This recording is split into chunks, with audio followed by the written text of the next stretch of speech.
भारतीय उपमहाद्वीप को एक राजनीतिक सूत्र में बांधने वाले चंद्रगुप्त मौर्य और दूरदरा की प्रेम कहानी बहुत ही दिलचस्प है। दूरदरा मगध के राजा धनानंद की बहन थी।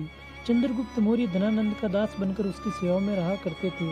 चंद्रगुप्त मौर्य की बुद्धि और कुशलता को देखकर धनानंद बहुत प्रसन्न हुआ और युद्ध में उसकी कुशलता से प्रभावित होकर धनानंद ने चंद्रगुप्त मौर्य को अपनी बहन दूरदरा का अंगरक्षक बना दिया और वहीं चंद्रगुप्त मौर्य और दूरदरा की प्रेम कहानी की शुरुआत हुई और ये प्रेम कहानी इतिहास में अमर हो गई। चंद्रगुप्त मौर्य के गुरु आचार्य चाणक्य थे। चंद्रगुप्त मौर्य चाणक्य की सहायता से मगध पर आक्रमण करने की योजना बना रहे थे। उसी समय चंद्रगुप्त मौर्य को दूरदरा के पिता के हत्यारे धनानंद होने की जानकारी मिली।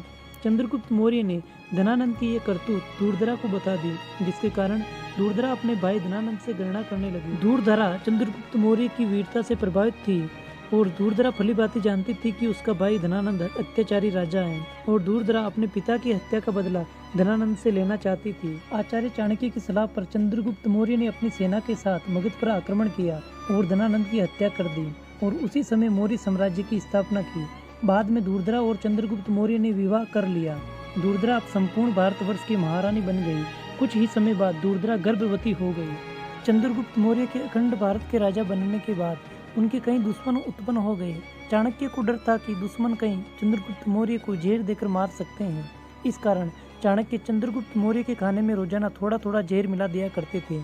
एक दिन दूरदरा ने भूलवश चंद्रगुप्त मौर्य का खाना खा लिया। उस समय दूरदरा के गर्भ में मौर्य साम्राज्य का अगला उत्तराधिकारी बिंदुसार पल रहा था।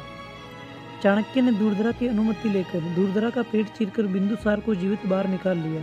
कुछ ही समय बाद चंद्रगुप्त मौर्य की प्रिय रानी दूरदरा की मृत्यु हो गई। इस मृत्यु से चंद्रगुप्त मौर्य बहुत ही दुखी हो